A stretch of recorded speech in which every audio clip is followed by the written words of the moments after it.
Marine businesses, here's exactly what you need to know to be able to have a successful stall or stand at one of the upcoming boat shows and to be able to have the whole thing be wildly successful. So many businesses come to us and they say the exact same thing. They say, we had a stand or a stall at last year's boat show and I dropped 20, 30, 40, 100 grand. And while it generated a number of conversations, that's basically it. And there's a very specific reason for that, right? That's because the strategy you're using is broken. Like my agency, Disrupta Marine Marketing, we've been to so many shows, both as a customer, as the consultants to help businesses run their marketing, and we've also been throughout many of our businesses. We've run successful campaigns at different shows and expos and things like that. And when you guys do this properly, know that the best campaign usually looks like this. It isn't that then and there you get 100,000 leads that just magically fall from the ceiling. The reality is the best run boat show campaigns actually give you a consistent pipeline of drip fed leads throughout the next 6 to 12 months that you can use. So I'm going to go through the exact strategy you need to achieve that. So here we go. So effectively, the very first thing that you guys need to know is that when it comes to the sort of support that you're given from the organizer at these events, you got to remember that they're not unbiased. They're completely the opposite. In fact, they do this really sly thing where the organizers will actually give prizes to the people that are there advertising, to the people that have a stand or a stall, based on what they consider to be the best stand, the best campaign.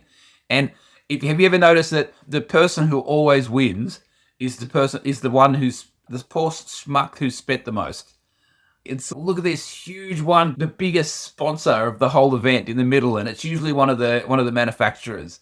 I'm not going to name any, but I'm sure you can picture it yourself. It'll basically be whoever's dropped the most money or whoever effectively makes the most noise at the event is the one that the promoter, the organizer goes, look at this, they're the most successful. Which is funny because we've done so many different expos and events over the years, and like clockwork, our strategy gets a consistent pipeline of drip-fed leads, but we've never won a single award from one of the organizers because our strategy, which I'm about to go through, isn't particularly flashy, but it's effective. And so here's what it involves. So the first part of it involves you guys knowing that boat shows aren't about having just this massive of conversations with as many people as possible. The reality is the better way to do it is ahead of the boat show or to think about what's the exact bait that my ideal customer that I have to give my ideal customer, I'd have to present them with in exchange for them giving me their details. Because the reality is that so many of your best sales and your best conversations, your best leads are going to come 6 to 12 months post the boat show. Some of them might come an hour after the person's walked out of the boat show. But the reality is if you do this correctly, the longer it is between the show and when they inquire, the better quality the lead will be, the shorter the sales cycle will be, and the easier the conversation will go with the lead. Let me give you a bit more information on what I'm talking about here. We want to come up with a bait, the ideal bait to get your customers' details so that you can add them to some sort of, call it a mailing list, call it a follow-up sequence, a nurture sequence, something that we can basically send them over the next 6 months to turn them into the ideal customer. Because the conversation to be had with your internal team or with whatever agency you're working with is to go, what is it that my ideal customer needs to see to build up enough trust with them so that suddenly they decide that inquiring with you is their own idea, or so that it's just the logical thing to do. Because you have to imagine, let me explain what a boat show feels like as the customer. Because I remember I took last year's Sydney International Boat Show in the first year out at Homebush. And the general consensus from the advertisers was that it was a bit of a flop. Like you'd speak to and I'm not going to name brands, but you'd speak to a number of the bigger advertisers and bigger suppliers there, and the feedback was that the sales on the floor done then and there were pretty lousy, pretty forgettable compared to what they were hoping. But again, they're looking for sales made then and there on the floor. The reality is some of the best sales you guys are going to make are going to be the 6 months post, as long as the strategy is done correctly. And for as the punter, this is the experience, right? Usually you go to a boat show or an expo, and there'll be one or two things going in ahead of time that you've got in your mind that these are the things that I want to actually go and find and go and look for. First and foremost, you've got to find them when you get there, which isn't always easy, especially if you're walking down those silly little laneways and back up again and trying to work out what it is. And there's so many of the smaller advertisers that are starving, that are just dying to speak to someone.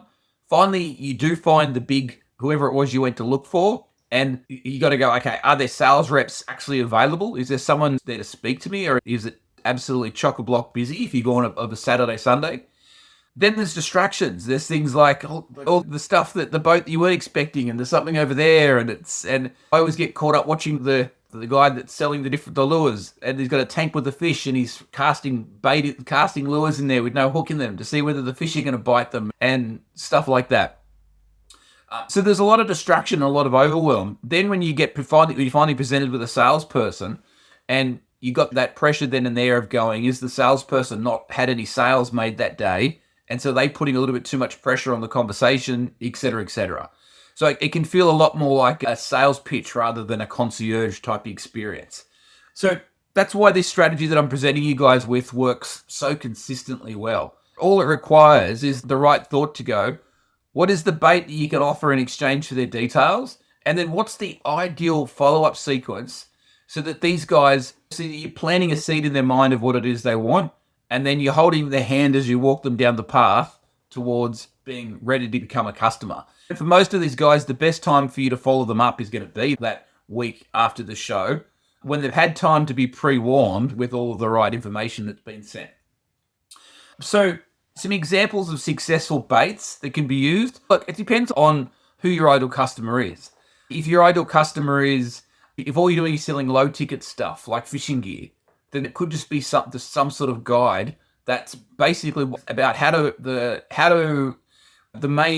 top lure tips for 2026 based on what's happening right now with the current weather patterns in the Australian estuaries. How many fishermen would go, hell's yeah, you can have my details, give me that. If what you're selling is more mid-ticket, like it's a more medium price in what you're selling, then all we're going to do is come up with something that's immediately relevant to that. Or if you're selling super yachts, and we've got to be careful because we don't want to give people an absolute freebie because it can look like it cheapens the nature of what you do. Well, all we're going to do is understand the customer. Is your customer mostly, I don't know, a mid-40s male engineer or Qantas pilot, some sort of international pilot, and they like golf days, odd days out on the water with their family and scuba diving? All we're going to do is go, how do we come up with a perfect package that looks like that we can offer them and it's half priced? So that it's still going to be something that they can try, and it's likely to have that ideal customer go, yeah, that's good value. I'm going to give you my details because I want to. But the person who just came to buy fishing gear, who's never going to spend more than $200 in their life, is not going to just be giving you their details in exchange for it. Again, it's just a matter of pairing the bait to who your ideal customer is, then mapping out what the ideal follow-up sequence is so that we can warm them up. What I suggest, if you guys are interested if you're interested in seeing exact examples of other strategies that marine businesses have used that you can copy and paste, then reach out to us. In the description to this video, there's a link to a marketing diagnostic session where you can basically schedule a call with one of our team. It might even end up being me. And what we'll do is we'll go through your exact goals. There is time to fit a couple of calls in between now and the City Boat Show, which is next week. For everybody else, if you want to slot one in, just fill out the link. Otherwise, we have some of our other videos which you probably find helpful. We've got the video called The 3 Marketing Engines.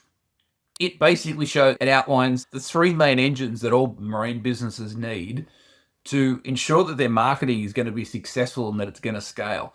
So those and all of the other videos you can find over on our YouTube channel. So hopefully you found this helpful.